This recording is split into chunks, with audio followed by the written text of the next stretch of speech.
Y quiero, hermanos, que por favor me acompañen a la carta de Primera de Tesalonicenses, por favor. Vamos a estar allí estudiando la palabra del Señor. Y sé que muy seguramente no todos están familiarizados con la carta de Tesalonicenses. Entonces vamos a hacer una pequeña introducción para que ustedes entiendan un poco, entendamos el contexto de los versículos que vamos a estudiar en esta mañana. La iglesia en Tesalónica, dice Tesalonicenses es la iglesia en Tesalónica, por la soberanía de Dios, había dado frutos ejemplares a partir de la semilla del evangelio que había sido impartido por Pablo, Silas y Timoteo, que ustedes los pueden ver en el primer versículo, que están dirigiendo esta carta a los tesalonicenses. Sin embargo, el evangelio allí no llegó de forma sencilla. Hubo mucha oposición, hubo maltratos, sufrimientos. Incluso ellos venían de ser maltratados en Filipos, como vamos a ver más adelante, y allí en Tesalónica también hubo mucha oposición. Finalmente esa oposición los hizo tener que irse a la ciudad cuidando sus vidas para predicar el evangelio posteriormente en Berea, donde también los fueron a perseguir porque se enteraron que estaban dando el evangelio. Y esto nos da un contexto de persecución que ustedes ven en la carta, y es cómo Dios soberanamente en medio de la persecución es que prospera la iglesia. Si usted mira la historia de la iglesia, es en medio de la persecución, no en medio de las situaciones cómodas, que la verdadera iglesia se muestra y es triunfante en Jesucristo. Y aunque Pablo, según el relato que tenemos en Hechos 17, solo estuvo unas pocas semanas, la costumbre de Pablo, algunos de ustedes saben, es que él iba primeramente a las sinagogas a hablar a los judíos, a presentar a Cristo, y al solo le permitieron estar 3 sábados. No se sabe exactamente cuánto estuvo en Tesalónica, pero el acuerdo es que no fue más de muchas semanas. Pero sin embargo, el fruto de los tesalonicenses fue ejemplar, fue providencial, fue milagroso a pesar de la pequeña semilla, y el Señor nos lo mostró. O sea, esa pequeña semilla del evangelio es capaz de volverse un gran árbol, y eso fue lo que pasó en Tesalónica.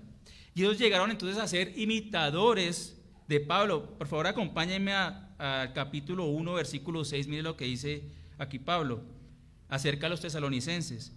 Y vosotros vinisteis a ser imitadores de nosotros y del Señor, habiendo recibido la palabra en medio de mucha tribulación, con el gozo del Espíritu Santo. Hay una palabra clave allí que es: llegaron a ser imitadores. Yo hoy quiero que escuchemos la palabra de Dios para ser imitadores de aquellos que llevan de forma genuina el evangelio, como vamos a mirar más adelante. Y ellos, más allá de ser imitadores, pasaron a ser un referente de lo que es una verdadera iglesia de Dios. Acompáñenme más adelante en el versículo 7, dice: de manera que llegasteis a ser un ejemplo para todos los creyentes en Macedonia y Acaya, porque saliendo de vosotros la palabra del Señor ha resonado no solo en Macedonia y Acaya, sino que también por todas partes vuestra fe en Dios se ha divulgado, de modo que nosotros no tenemos necesidad de hablar nada.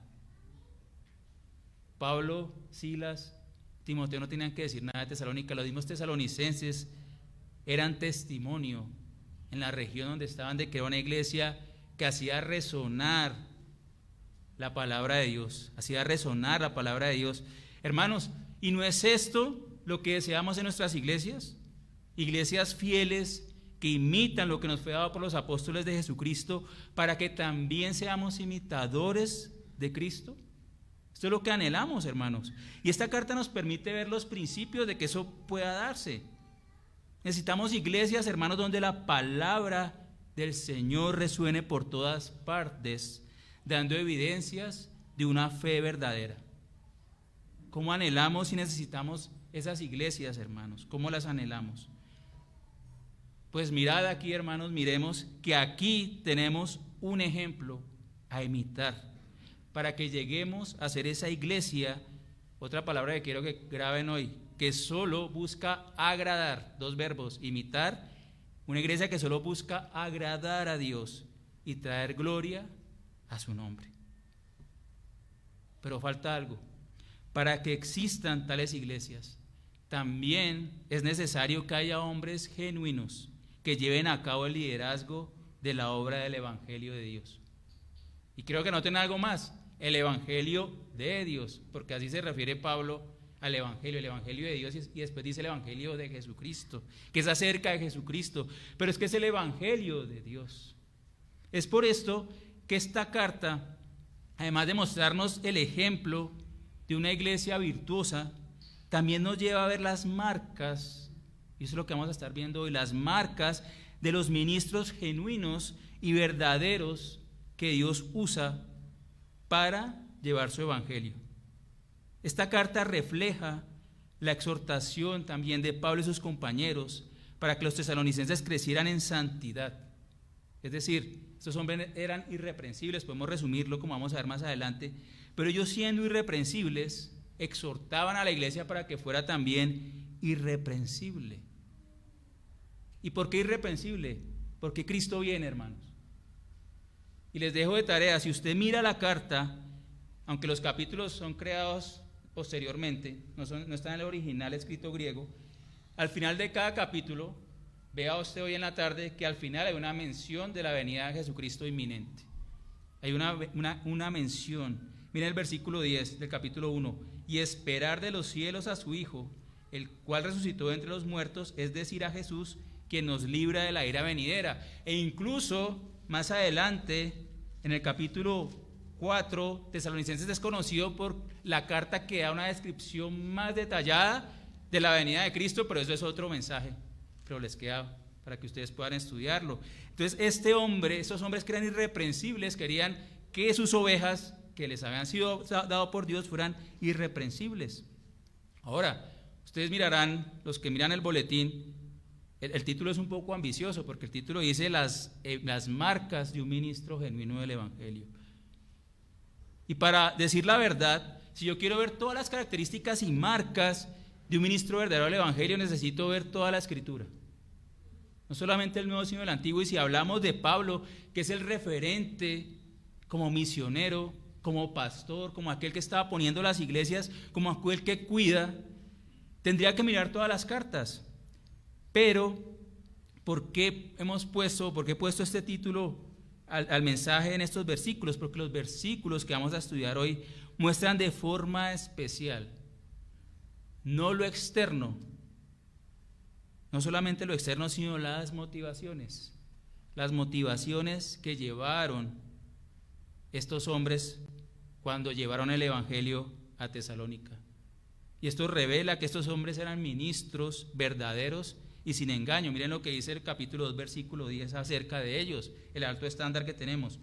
Vosotros sois testigos, y también Dios, de cuán santa, justa e irreprensiblemente nos comportamos con vosotros los creyentes.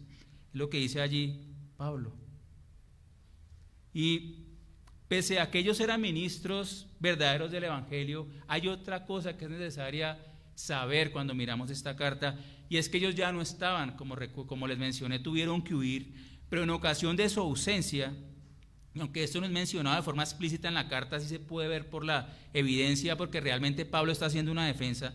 En su ausencia, el ministerio de Pablo estaba siendo atacado.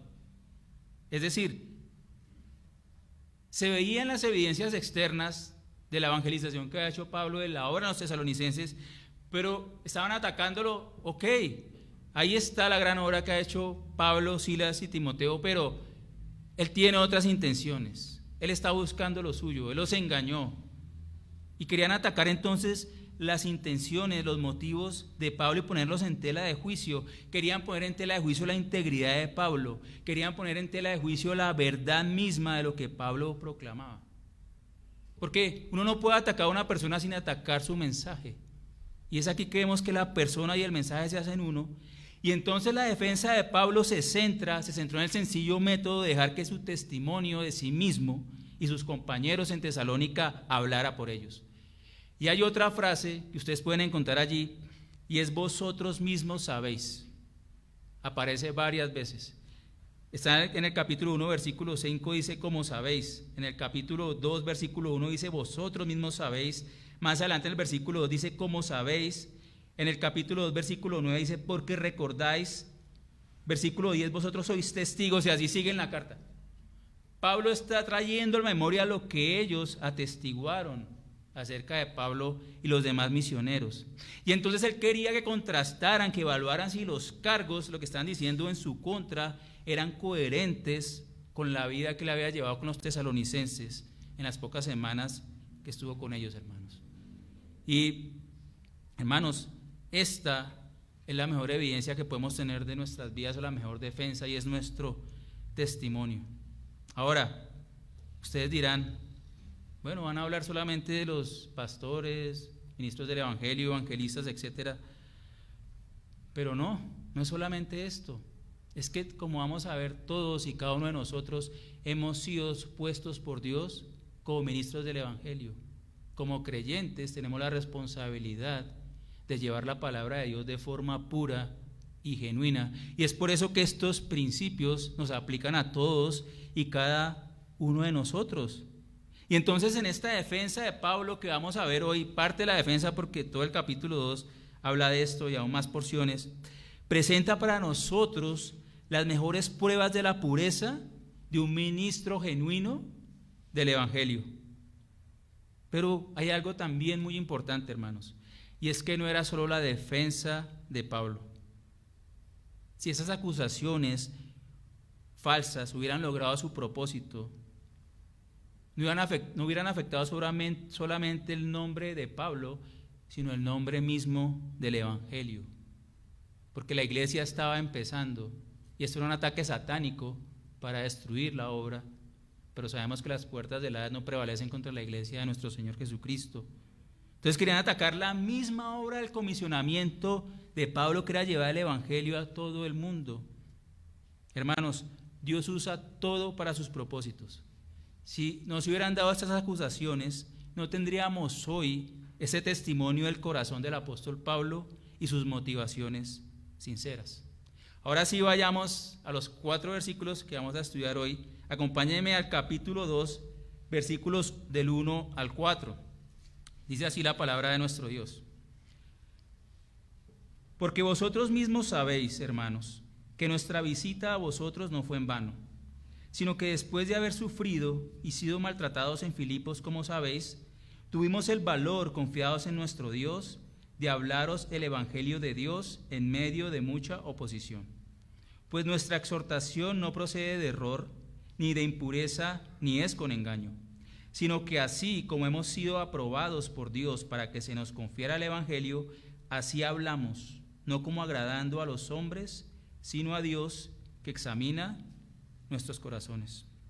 Señor, Padre Santo, te pido que tú seas iluminando nuestro entendimiento, la exposición de esta palabra, Señor, para que entendamos aquellos principios que tú deseas cuando tu evangelio es predicado en el mundo, Señor. Por favor, muéstranos nuestro pecado, anímanos en tu amor también, Señor, a obedecerte y dar el evangelio de una manera que solo te agrada a ti, y que así también traiga a otros a salvación, y también tu palabra sea nuestros labios para edificar a los santos, Señor.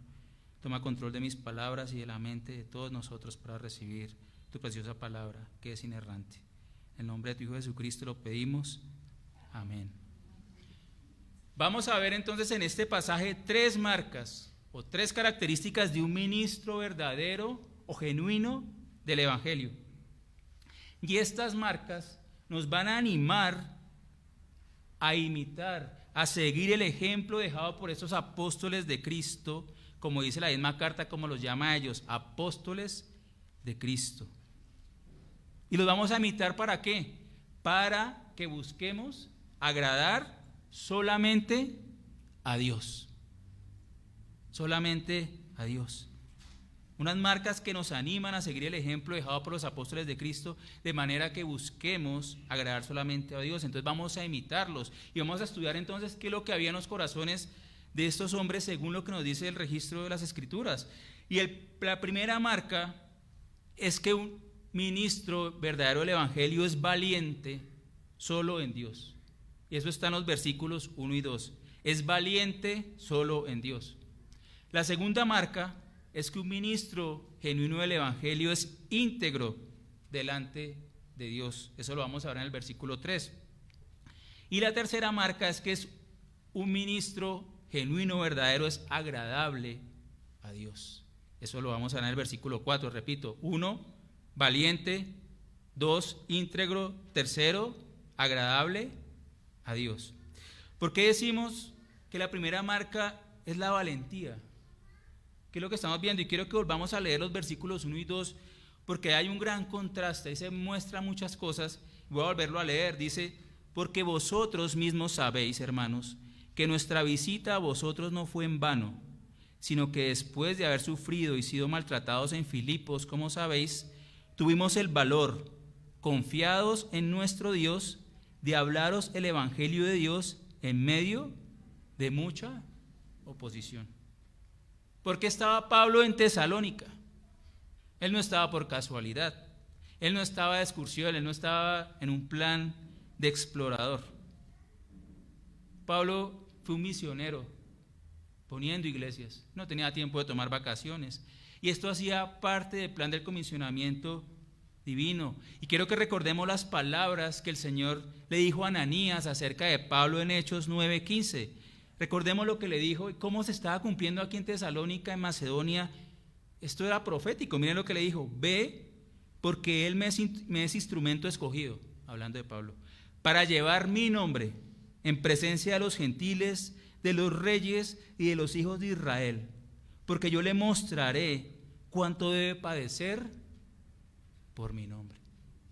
¿Cuánto debe padecer por mi nombre? Y ese es el contexto de la carta. Pablo estaba padeciendo mucho, Pablo estaba yendo, y Pablo, en correspondencia a esto, su único propósito era el ser misionero.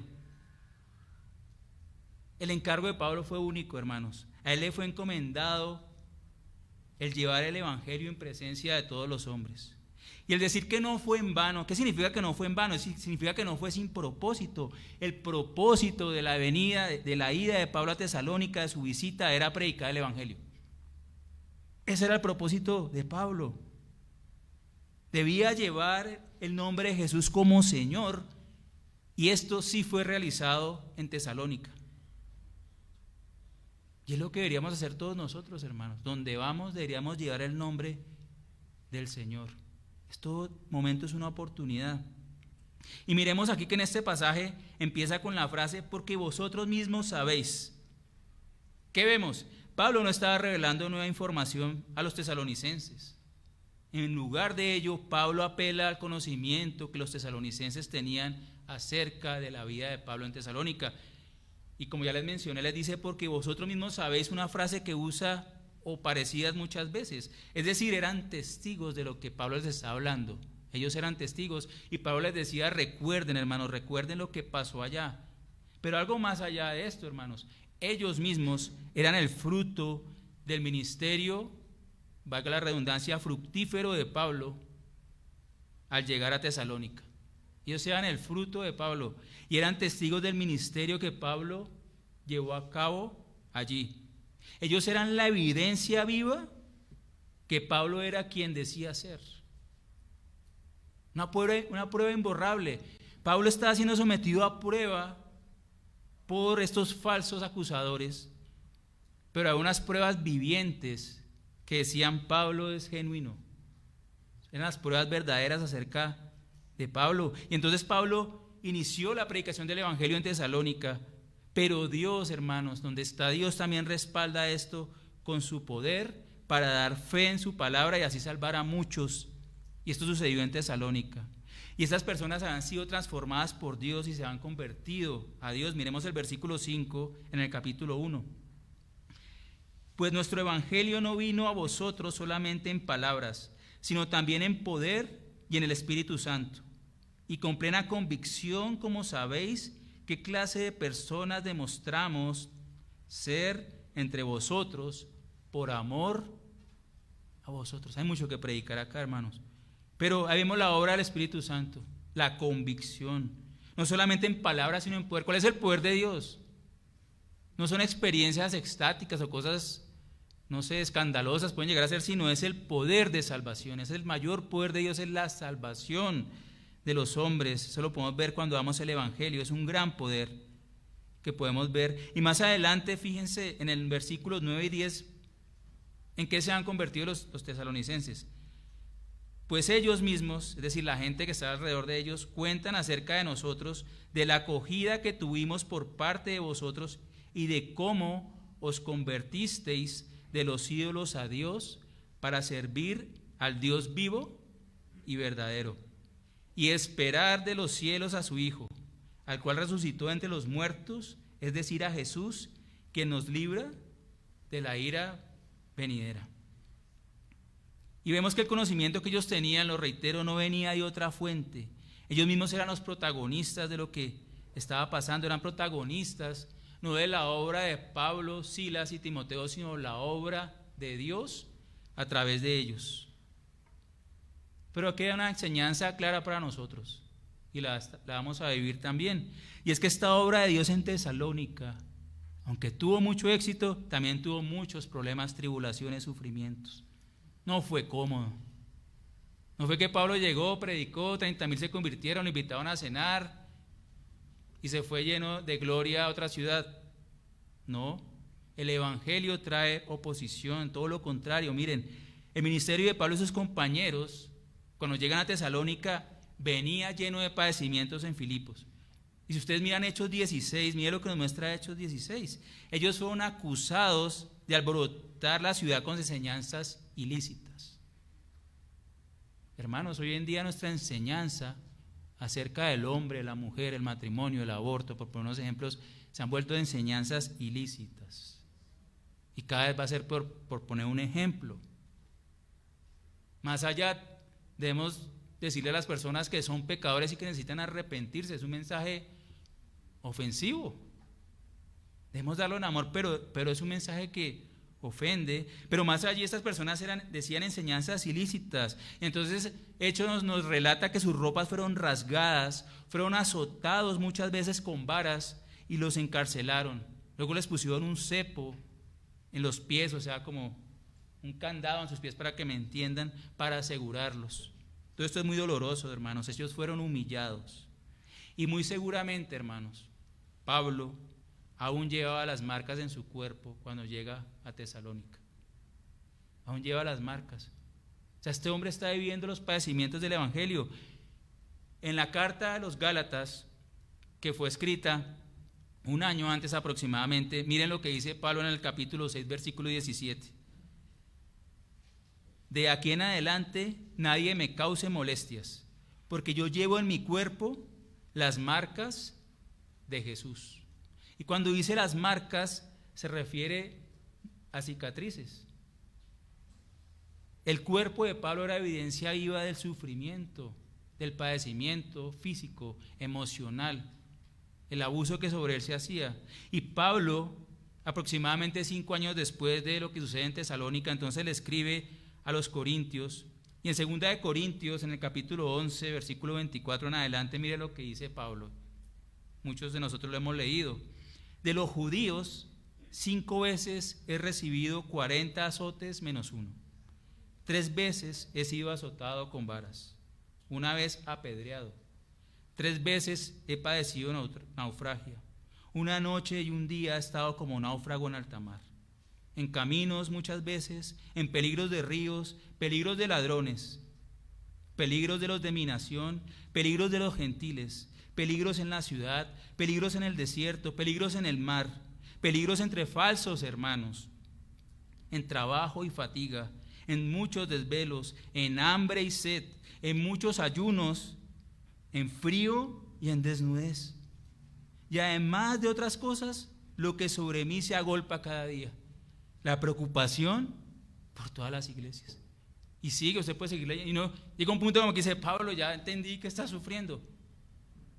Y miren aquí particular, que duele, dice, peligro entre falsos hermanos.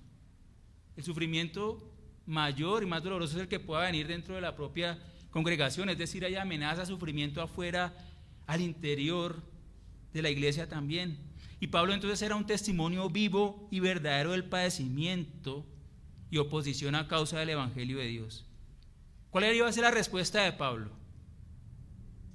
Que pese a lo que pasó allí, pese a padecer esta tribulación, Pablo y los demás, Silas y Timoteo, tuvieron fue determinación para seguir su ministerio misionero en Tesalónica.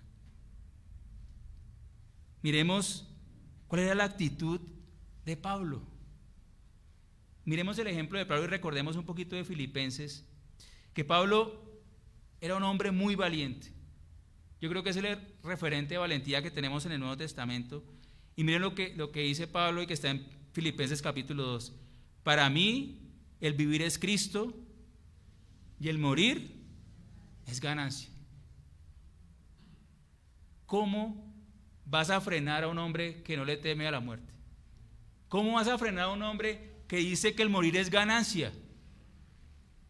Este es el método que usa el mundo para callarnos. Te voy a matar. Pues si me matas me voy con el Señor. Y es ganancia. Es mucho mejor está con que el Señor, pero me quedo por la obra del Evangelio, me quedo por la obra de la iglesia. ¿Cómo van a intimidar a alguien que no teme a la muerte, sino que la considera como ganancia? Esto es locura para el mundo. Y es en esa actitud, entonces, hermanos, que Pablo y los demás no tuvieron miedo, sino denuedo. ¿Qué quiere decir denuedo? Hablaron con libertad, con convicción, con valentía, es decir, con determinación y valor, porque su confianza estaba solamente en Dios. Y cuando miramos el lenguaje original aquí, dice, tomamos coraje en Dios, es lo que dice literalmente. Tuvimos valor en Dios, es lo que dice literalmente. Tuvimos coraje, tuvimos valor en nuestro Dios. Dice acá, no en Dios abstracto, sino nuestro Dios. Este convencimiento de la relación que tenemos con Dios y nuestra dependencia a Él. Y este valor, hermanos, también dependía entonces de un conocimiento correcto de Dios. Sabían de su poder, de su soberanía. Y también, hermanos, es que hay muchas facetas que podemos ver aquí y no voy a explicarlas todas, pero también provenía del conocimiento, del entendimiento que ellos estaban llevando la misma palabra de Dios por medio del Evangelio. ¿Por qué tenían de nuevo? Porque llevaban el Evangelio de Dios. Era la orden de Dios, era la voluntad de Dios. No estaban llevando cualquier mensaje, no era el mensaje de ellos, era el mensaje de Dios. Por eso era esa convicción. Tenían esa convicción del respaldo de Dios a pesar de cualquier sufrimiento y oposición que pudieran sufrir, hermanos. Hermanos, si llevamos el Evangelio y sufrimos, podemos descansar en Dios. Dios está allí en nuestras lágrimas, Dios está en nuestros dolores, sufrimientos, Dios está con nosotros, Dios está agradando en esto. Es más, hermanos, ellos sabían que los sufrimientos eran inevitables y que los tesalonicenses los iban a sufrir también. La Biblia nos dice una y otra vez que vamos a padecer. El Señor nos dijo, en el mundo tendréis aflicción, pero confiad, yo he vencido al mundo. Y Pablo sabía que los tesalonicenses iban a sufrir, ellos sufrieron de su propia nación, dice más adelante como los judíos sufrieron de su propia nación. Y entonces Pablo, contándoles un poquito más del contexto de la carta, en el capítulo 3 dice, yo quiero ir a ustedes, pero Satanás me ha impedido, entonces les mando a Timoteo para saber, porque no sea que alguno sea tentado por estas aflicciones, y yo quiero consolarlos y recordarles que para esto hemos sido puestos, para sufrir por el Evangelio. Y son palabras que aún hoy en día resuenan para nosotros que hemos sido puestos para sufrir por el Evangelio. Y que ese sufrimiento, hermanos, no es motivo para abandonar nuestra responsabilidad de ser testigos de Cristo. No es pretexto. Antes debemos tomar coraje en Dios para seguir predicando la palabra de Dios. Y esta proclamación entonces del Evangelio fue en gran oposición. Y aquí la palabra empleada implica una lucha, un conflicto, una agitación, una contienda constante que traía conflicto físico y emocional. Y de esta palabra que nos dice aquí, mucha oposición, dice mucha oposición. En sí la palabra oposición es fuerte y dice mucha oposición. De allí tenemos la palabra en español agonía. O sea, una agonía, era una lucha de vida o muerte. Recordemos que estamos hablando de un ministro verdadero del Evangelio. ¿Cuál sería la reacción normal de un ministro falso? ¿Cuál sería la reacción normal de un ministro falso? Sería abandonar el mensaje tan pronto como se presente oposición. Al primer azote, yo me dedico a otro negocio, yo hago otra cosa. O lo cambio para que la gente no se ofenda. Voy a cambiar el Evangelio. De pronto no le digo que eres un pecador y necesitas arrepentirte porque la ira de Dios está sobre ti. Si no te arrepientes, vas a experimentar la ira de Dios y vas a ir al infierno. Sino decirle, Dios es maravilloso, Dios te ama y tiene un plan magnífico para tu vida.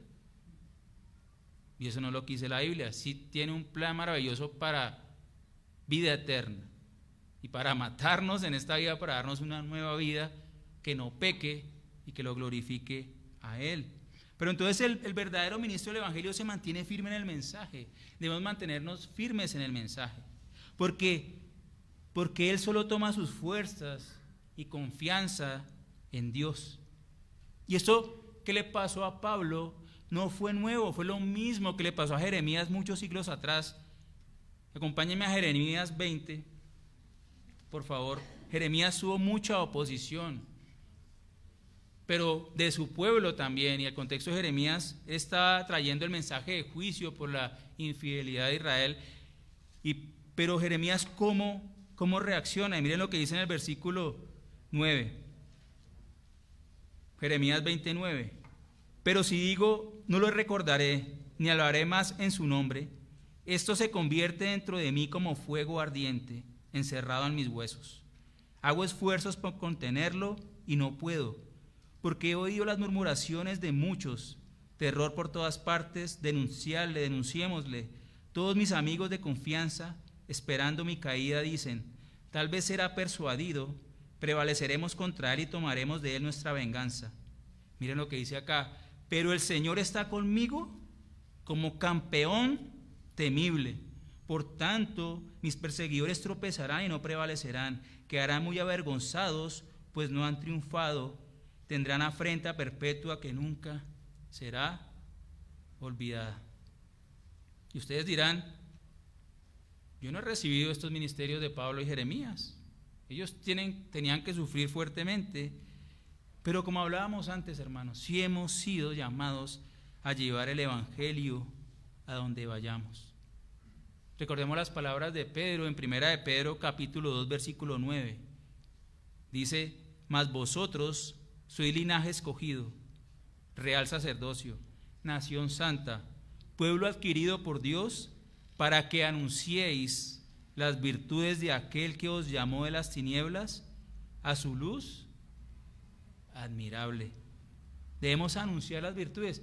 ¿Qué es anunciar a Dios? No podemos anunciar a Dios sin anunciar el Evangelio. Es lo primero que tiene que saber la persona que no conoce del Señor.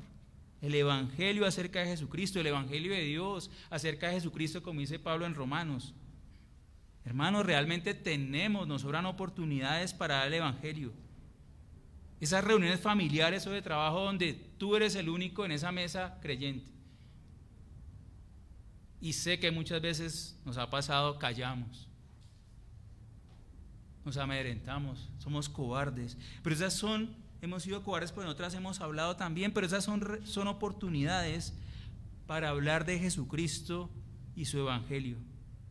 Hermanos, sigamos el ejemplo de Pablo. Tomemos fuerza en Dios, hermanos, que las dificultades a consecuencia de estar entre incrédulos no venzan nuestro denuedo para hablar del Evangelio de nuestro Dios. Esa convicción, aunque tú hablas de Dios en la iglesia, que no se disuelva cuando llegas a tu casa donde hay incrédulos. No se puede disolver, debe mantenerse siempre igual. No tenemos derecho a diluir nuestro ánimo, nuestro denuedo en la palabra y nuestra convicción. Hermanos, hay y habrá mucha oposición por nuestra condición de haber creído en Jesucristo. Si somos verdaderos creyentes, estamos experimentándolas. Hay oposición, hermanos, empezando por nuestras familias. Hay rechazo. Y si no confiamos, hermanos, completamente en la gracia de Dios, no vamos a poder estar de pie. Solo en Él podemos encontrar la confianza, solo en Dios. Nuestro coraje y fortaleza deben venir solamente de nuestro Dios. Recordemos las palabras de Efesios 6:10.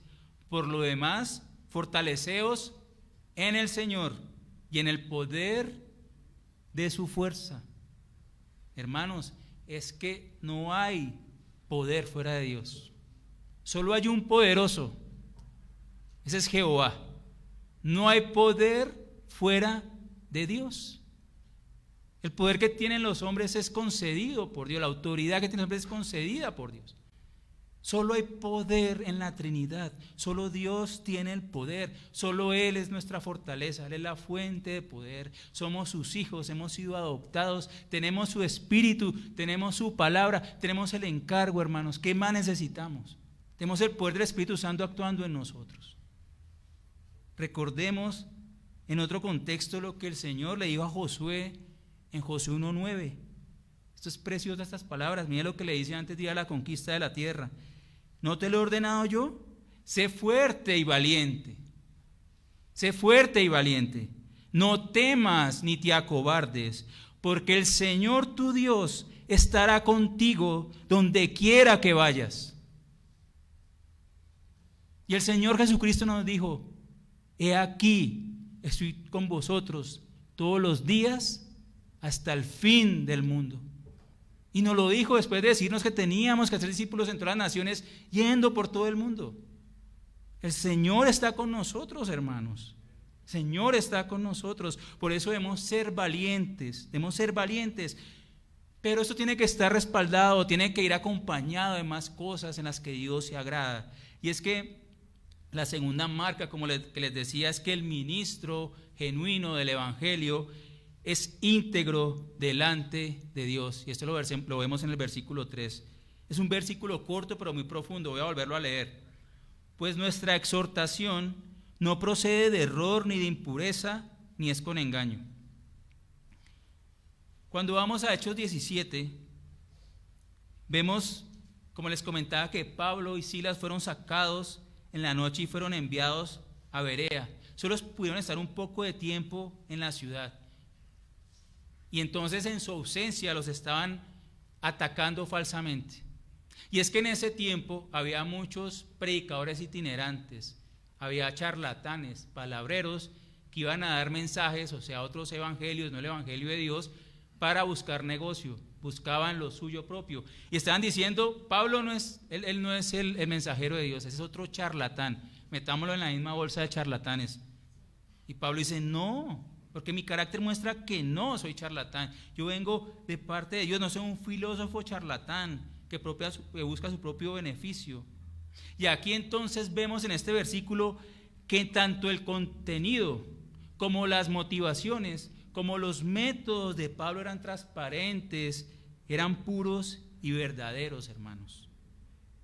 Ya que el mensaje del Evangelio es íntegro, un ministro verdadero del Evangelio es también íntegro. Tanto el mensaje como el que lleva el mensaje deben ser íntegros. Las motivaciones para llevar el Evangelio deben ser puras. Este versículo, como les digo, es muy profundo porque muestra que además de llevar el mensaje verdadero del Evangelio, las verdaderas motivaciones, los métodos y acciones deben ser también puros. Pero antes de pasar a estas tres características, mire Pablo cómo se refiere a su ministerio. Dice: nuestra exhortación. Es decir, el Evangelio no es solamente información para decir en voz baja. El Evangelio es para hablarlo públicamente. Es un mensaje de exhortación, es un mensaje a la audiencia, a la persona con la que estemos llamando al arrepentimiento para que se salve.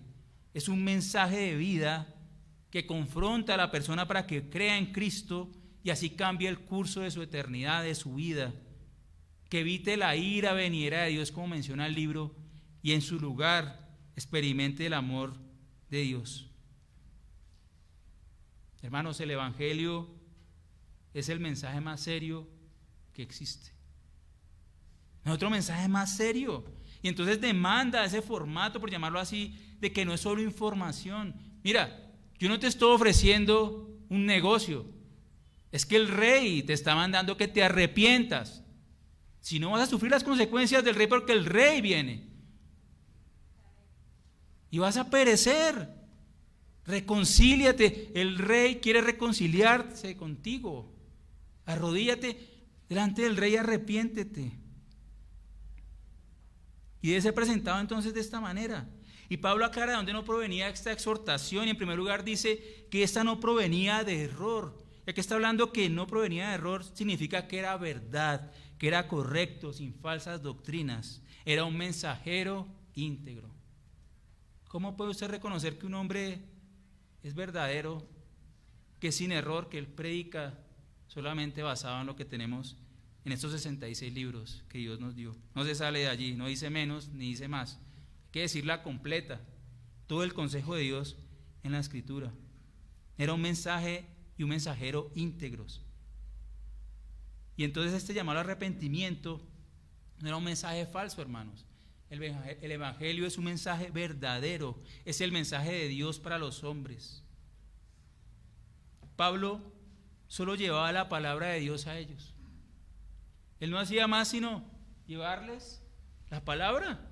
Eso hace el hombre de Dios, llevar la palabra a las personas. Él trabaja para enseñar la palabra con pureza. Es un mensaje que no tiene error y es verdad. Miren lo que dice el versículo 13 en el capítulo 2. Por eso también nosotros sin cesar damos gracias a Dios de que cuando recibiste la palabra de Dios que oíste de nosotros la aceptaste como la palabra, no como palabra de hombres, sino como lo que realmente es, la palabra de Dios, la cual también hace su obra en vosotros los que creéis. No es la palabra de hombres, es la palabra de Dios. Entonces Pablo nunca alteró el mensaje por la oposición y los sufrimientos. Hermanos, cuando somos tentados a suavizar el Evangelio por la oposición, no caigamos en eso, hermanos, no lo suavicemos. Seamos fieles a las Escrituras. Debemos mantenernos firmes, hermanos, porque cualquier alteración que hagamos hace que el mensaje se vuelva un error.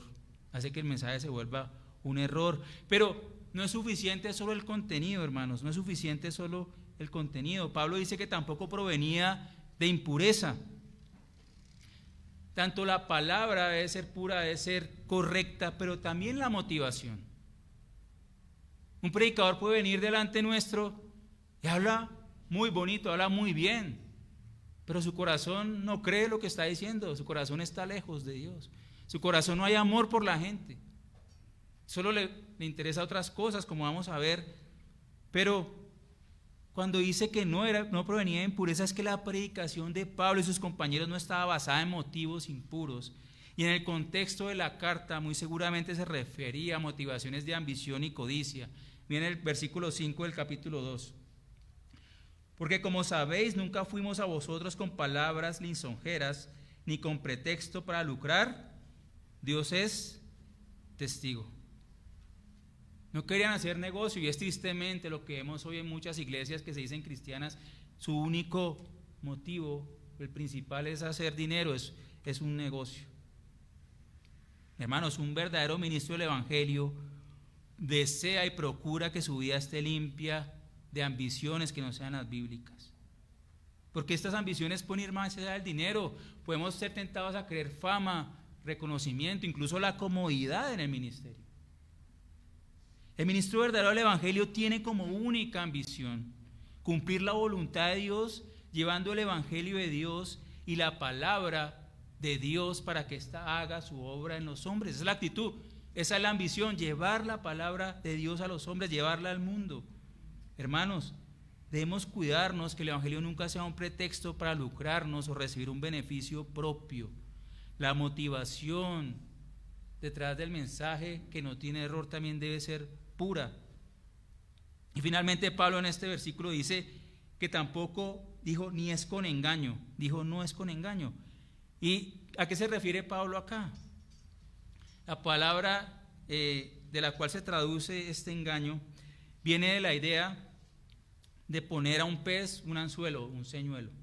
Todos conocemos la ilustración, ese es un engaño.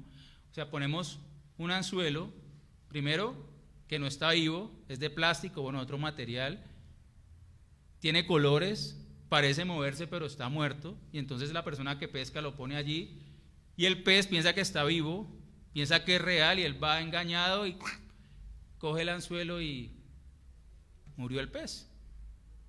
Esa es la idea que tenemos aquí, es la idea, el engaño es cualquier método astuto para engañar o atrapar a una persona incauta. Pero en lugar de eso, la exhortación de Pablo fue con el verdadero propósito de Dios en su palabra. Damos el evangelio ¿para qué? Pongo dos cosas, pero hay más. Es para salvar a las personas y para que Dios sea glorificado en esa salvación, en esa obra de regeneración. Es para su conversión, para su santificación. Las palabras de Pablo, hermanos, no eran un anzuelo para obtener un beneficio egoísta. El interés de Pablo era el mismo interés de Dios, que nuestros intereses sean los mismos intereses de Dios. Todo mensaje que no presente la verdad de Dios fielmente se convierte en un anzuelo para que las personas no pongan su mirada en Jesucristo. Toda nuestra vida de ministerio debe ser para llevar a las personas a Jesucristo.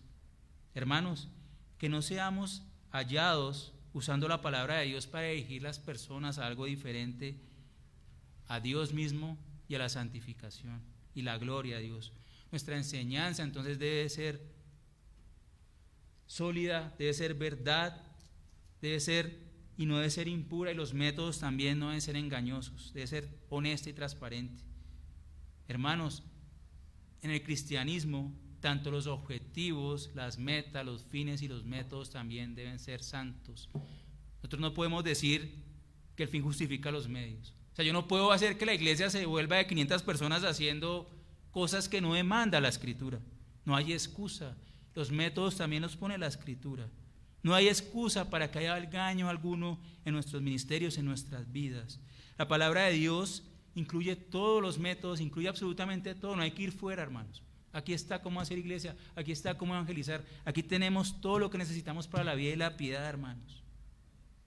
Y entonces, habiendo visto que el ministro genuino del evangelio, primero, es valiente en Dios, segundo, que es íntegro delante de Dios, tercero, vemos que el ministro genuino del evangelio es agradable a Dios, es agradable a Dios. Y así cerramos esta sección. Y mientras que el versículo 3 nos ha mostrado lo que no define al ministro genuino, lo acabamos de ver, vimos lo que no lo definía, es decir, un mensaje falso, motivos impuros y engaños. Este versículo, Pablo nos dice primero lo que no es para decirnos lo que es. Este versículo nos dice lo que es. Por el contrario, vemos aquí, pongan mucha atención, el resumen de la verdadera motivación y práctica del ministerio verdadero reflejado en Pablo, Silas y Timoteo. Y miren lo que dice el versículo 4, sino que así como hemos sido aprobados por Dios para que se nos confiera el evangelio, así hablamos, no como agradando a los hombres, sino a Dios que examina nuestros corazones. Nuestro Dios examina nuestros corazones. Pero lo primero que vemos allí es que ellos habían sido aprobados por Dios para que les fuera confiado el evangelio. ¡Qué responsabilidad! Habían sido aprobados. Ellos estaban predicando el evangelio. Entonces, por lo tanto, no había error. Miren cómo empieza a desvirtuar esto. Si predica el evangelio, no hay error. Habían sido divinamente comisionados para predicar el evangelio. Ellos no eran impuros en carácter o motivaciones, porque Dios los había aprobado y dijo: ellos no son impuros. Y siendo Dios la fuente del evangelio, su meta no era agradar al hombre, sino a Dios que examinaba sus corazones. Y en consecuencia, su exhortación, que era el método, no llevaba al error o engaño, sino a la verdad. Llevaba a la verdad, a la salvación. Y el que hubieran sido aprobados por Dios significa que Dios les había dado su aprobación luego de haber sido probados por Dios mismo. Y esto lleva a la idea, por ejemplo, de los metales preciosos o las piedras preciosas. Uno puede ver una piedra que parece un diamante, pero hay que someterla a pruebas antes de comprarla, porque puede ser un zirconio. O puedes ver algo que parece oro, pero no es oro. Hay que hacer pruebas, y después de la prueba se aprueba, se da un certificado que es un diamante o que es un metal en específico. De la misma manera, Dios prueba los corazones para aprobarlos. Ellos habían sido hallados, ¿qué? Fieles. Dios había hecho un trabajo en el corazón de estos hombres, habían sido hallados fieles. ¿Para qué? para que les fuera confiado el evangelio de Dios. El carácter de Pablo, Silas y Timoteo era irreprensible para Dios. Y él mismo entonces les confió su evangelio. Porque Dios, hermanos, demanda a quien él comisiona para su servicio que primero, eso es un principio bíblico, primero va a ser probado y aprobado antes de ser asignado a un ministerio del evangelio. Y si tú hoy dices que quieres servir, quieres ministrar de forma en la iglesia como uno de los líderes, vas a ser probado para ser aprobado. Y la Escritura nos muestra esto. Todo hombre que ha sido llamado por Dios entonces para este ministerio particular es probado para formar un corazón conforme a Dios, para que le pueda ser confiado su evangelio. Recordemos Moisés, solo a los 80 años fue a sacar a Israel de Egipto, después de pastorear ovejas por 40 años adquiriendo mucha paciencia, porque de verdad necesitó, y cuando leemos a Moisés nos admiramos.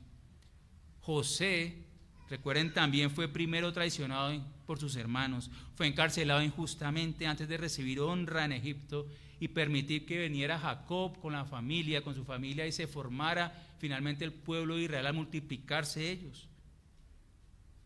El mismo Señor Jesucristo, el Hijo de Dios, fue llevado al desierto por el Espíritu Santo para que fuera tentado por el mismo Satanás, que es el tentador, para que él demostrara que era aquel que es sin pecado y que era el Hijo de Dios. Hermanos, el que se sea encomendado al evangelio, entonces indica el resultado de haber sido aprobado, de haber aprobado con satisfacción la prueba divina. ¿Y qué vemos aquí? Que un verdadero ministro no se asigna a sí mismo, sino que Dios es el que le asigna ese ministerio cuando él ha sido aprobado por Dios. Y es bajo estos lineamientos que vemos en 1 Timoteo 3:10 hablando de los diáconos, dice que también estos sean sometidos a prueba primero, y si son irreprensibles, que entonces también sirvan como diáconos. Es decir, los pastores también son probados, tienen que ser hallados irreprensibles. No significa sin pecado, porque entonces sería solamente Cristo. Es que su vida, pueden decir como ustedes saben, como vosotros mismos sabéis, puede decir esa persona, ustedes mismos saben cómo me comporté santa, justa y irreprensiblemente delante de ustedes. Y esa es la evidencia de un pastor bíblico, que su vida es irreprensible. Hermanos, qué gran responsabilidad la comisión del evangelio. Qué gran responsabilidad. El que le sea confiado a un hombre el precioso mensaje del evangelio es la mayor responsabilidad que podemos concebir en esta vida. Y como les digo, esto no aplica solamente para pastores. Todos y cada uno de nosotros hemos sido puestos por Dios para presentar el evangelio al mundo y ser ministros de la misericordia de Dios y llamar a muchos a salvación. ¿Para qué? Para que Dios sea glorificado, hermanos. Pensemos en esto, hermanos, que todos los días no llevamos solamente este peso, sino el gozo, que el único mensaje que puede dar vida nos ha sido encomendado a nosotros. Nosotros llevamos el mensaje verdadero, nos ha sido encomendado. Regocijémonos en ellos, hermanos, regocijémonos en ello, pero hagámoslo con fidelidad delante de Dios y delante de los hombres. Y este precioso pasaje cierra con estas palabras en la segunda parte del versículo 4. Así hablamos no como agradando a los hombres, sino a Dios que examina nuestros corazones. Hermanos, esto encierra todas las cosas. El verdadero ministro del evangelio, el verdadero creyente, tiene en su agenda, la primera prioridad es agradar solamente a Dios, sin importar lo otro. Pero antes de seguir es necesario aclarar que el querer agradar solamente a Dios no es una excusa para ser orgulloso y decir que no me importa lo que piensen las personas o mis hermanos, porque esto va en contra del principio bíblico del amor, el cual no busca lo suyo. Y un texto que nos muestra, para aclarar el punto muy claramente, es Filipenses 2:3-4. Mire que para agradar a Dios es necesario hacer esto. Filipenses 2:3-4. Nada hagáis por egoísmo o por vanagloria, sino que con actitud humilde cada uno de vosotros considere al otro como más importante que a sí mismo. no buscando cada uno sus propios intereses, sino más bien los intereses de los demás. Si vamos a agradar a Dios, tenemos que cumplir esto, tenemos que mirar por los demás, no solo mis intereses, sino los demás también. Pero hermanos, volviendo al punto aquí después de la aclaración, es que si toda nuestra vida agrada a Dios, se va a cumplir el propósito de Dios en nosotros. Ese es nuestro propósito, hermanos, agradar a Dios. Y si lo hacemos, vamos a estar llenos de gozo, confiados solamente en Él, el que es nuestra roca, el que nos ama con un amor que sobrepasa todo entendimiento, sobrepasa nuestro entendimiento. ¿Y no has visto las veces que Dios te ama, que sobrepasa tu entendimiento y te humilla? Porque no es como nuestro amor imperfecto, condicionado. Y Pablo, en esa conciencia, en esa confianza, era decidido en impartir el evangelio con fidelidad. Sus intenciones no tenía intenciones oscuras, porque sabía que esto era agradable a su Dios. Hermanos, en el contexto de esta carta vemos que el evangelio mismo agrada a Dios. Dios quiere que su evangelio sea hablado a todos los hombres para que ellos se salven. De la misma manera, ustedes pueden ver en casa, en el capítulo 2, nos muestra que el que se opone al evangelio, esto es desagradable a Dios. Porque Dios quiere que todos los hombres sean salvos y lleguen al conocimiento de la verdad. Y también se opone a todos los hombres. Las personas no lo saben, pero necesitan el evangelio. Los que no han creído no lo saben, pero necesitan el evangelio. Nosotros somos aquellos que hemos sido puestos para salvarlos de la ira venidera. No podemos seguir egoístas solamente en las paredes de nuestra iglesia gozándonos en cantos, sino que todo el mundo viniera a adorar a Dios, para que el pueblo de Dios sea reunido, hermanos. Y finalmente Pablo entonces era consciente que esta prueba era continua, y dice Pablo al final, sino a Dios que examina nuestros corazones. Ese mismo Dios que los había aprobado seguía de manera constante evaluando los corazones de ellos. Toda falsa motivación entonces iba a ser descubierta por Dios. Hermanos, si tenemos una intención impura, Dios ya sabe. Como dijo David, antes de que esté la palabra en mi boca, tú la sabes. Antes de que tú tengas la intención impura, Dios ya sabe. No hay forma de engañar a Dios. Y por eso es que vemos cómo de forma intencional Pablo se esfuerza en la Escritura para mantenerse con una buena conciencia delante de Dios y delante de los hombres. Y recordemos esas palabras de Jeremías 17:10 que casi todos conocemos. Dice, yo Jehová, que escudriño la mente, que pruebo el corazón, para dar a cada uno según su camino, según el fruto de sus obras. Pero esto no es solo por temor. No era solo la omnisciencia de Dios lo que motivaba a Pablo a agradar a Dios, era también su relación con Dios. Su amor por Dios era lo que le llevaba a obedecerlo. Jesucristo hoy mismo dijo que el que me ama es el que obedece mis mandamientos. Hermanos, más que el temor, que sea este amor por Dios lo que nos lleve a buscar agradarle en todos los aspectos de nuestras vidas.